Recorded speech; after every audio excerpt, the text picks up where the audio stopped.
Hi అండి అందరికీ. Welcome to Hrudaya's kitchen. ఈరోజు నేను పెసరట్టు వేసుకుంటున్నాను. నేనైతే ఎగ్ పెసరట్టు, పెసరట్టు ఉప్మా 2 రకాలుగా వేసుకుంటున్నాను. మీకేది నచ్చితే అది ట్రై చేయండి. 2 కూడా చాలా బావుంటాయి. దానికోసం ఒక గ్లాస్ పెసలు తీసుకోవాలి. ఒక 2 స్పూన్లు బియ్యం వేసుకోవాలి. ఒక స్పూన్ మెంతులు వేసి, ఒక 2, 3 సార్లు కడిగేసి, అందులో వాటర్ పోసుకొని మనం నైట్ అంతా నానబెట్టుకోవాలి.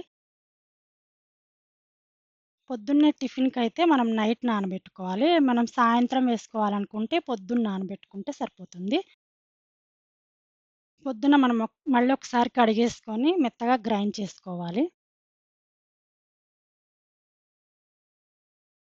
ఇందులోకి ఒక ఉల్లిపాయ, ఒక 2 పచ్చిమిరపకాయలు, ఒక చిన్న అల్లం ముక్క, కొద్దిగా జీలకర్ర వేసుకొని గ్రైండ్ చేసుకోవాలి. ఇప్పుడు మిక్సీ జార్‌లోకి నానబెట్టిన పెసలు వేయాలి. ఇందులో అల్లము, పచ్చిమిరపకాయలు, ఒక ఉల్లిపాయ, అలాగే కొద్దిగా జీలకర్ర, సరిపడినంత ఉప్పు వేసి, తగినన్ని వాటర్ పోసుకొని మెత్తగా గ్రైండ్ చేసుకొని గిన్నెలోకి తీసుకోవాలి.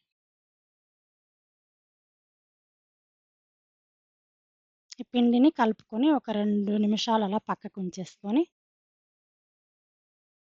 ఇప్పుడు దోస వేసుకోవాలి. స్టవ్ మీద పాన్ పెట్టేసి, పాన్ వేడైన తర్వాత కొంచెం ఆయిల్ వేసుకొని స్ప్రెడ్ చేసుకోవాలి.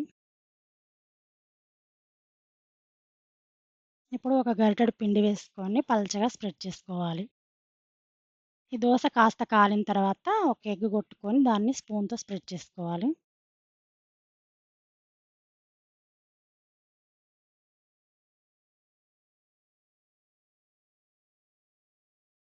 దోస మొత్తం ఎగ్ స్ప్రెడ్ చేసిన తర్వాత ఉల్లిపాయలు జల్లుకోవాలి.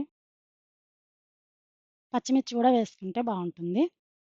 పైనుంచి కొద్దిగా ఉప్పు, కారం గూడా వేసుకుంటే బావుంటుంది.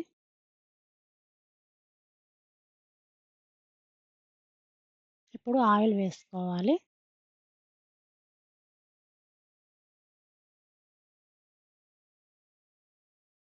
బాగా కాలిన తర్వాత రెండో వైపు కూడా కొంచెం సేపు కాల్చుకోవాలి. చిన్న మంట మీద రెండో వైపు కాల్చినప్పుడు కొద్దిగా చిన్న మంట పెట్టుకొని కొంచెం సేపు కాలితే సరిపోతుంది. అంతేనండి, ఎగ్ పెసరట్టు రెడీ అయిపోయింది. హెల్త్‌కి చాలా మంచిది కదా! ఎగ్ పెసరట్టు ఒకసారి ట్రై చేయండి. చాలా బావుంటుంది.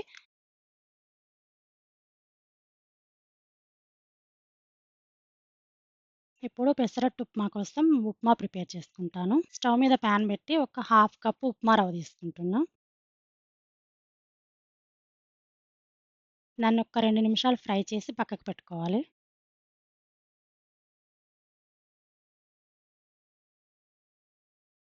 ఇప్పుడు అదే పాన్‌లో ఒక టేబుల్ స్పూన్ ఆయిల్ వేసుకోవాలి.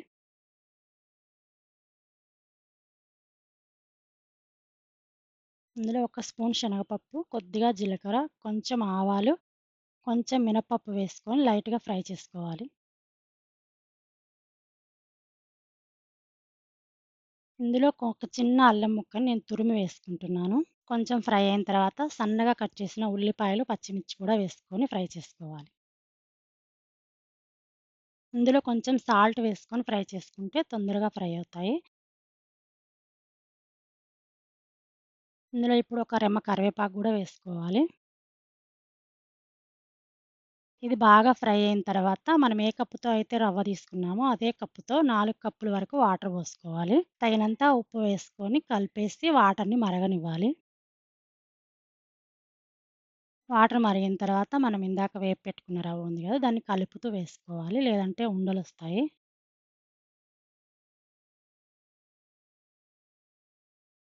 అంతా బాగా కలిపేసుకొని మూత పెట్టేసి కొంచెం సేపు ఉడికించుకోవాలి.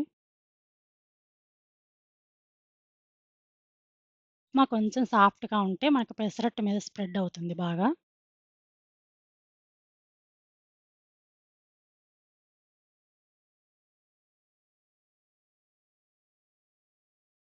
ఉప్మా రెడీ అయిపోయింది. పక్కకు పెట్టేసుకొని ఇప్పుడు పెసరట్టు వేసుకోవాలి. ఒక గరిటె పిండి వేసుకొని పల్చగా స్ప్రెడ్ చేసుకోవాలి.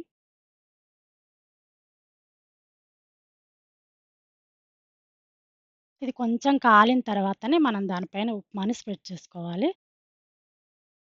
మనం ఉప్మా ఒక్క సైడ్ స్ప్రెడ్ చేస్తే సరిపోతుంది. మనం ఎలాగో ఫోల్డ్ చేసుకుంటాం గాబట్టి పెసరట్టుని ఒక్క వైపు స్ప్రెడ్ చేసుకుంటే సరిపోతుంది. కొంచెం ఆయిల్ వేసుకొని పైనుంచి ఉల్లిపాయలు గూడా వేసుకోవాలి.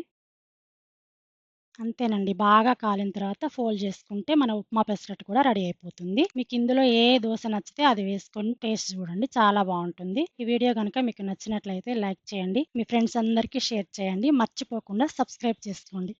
Thank you for watching.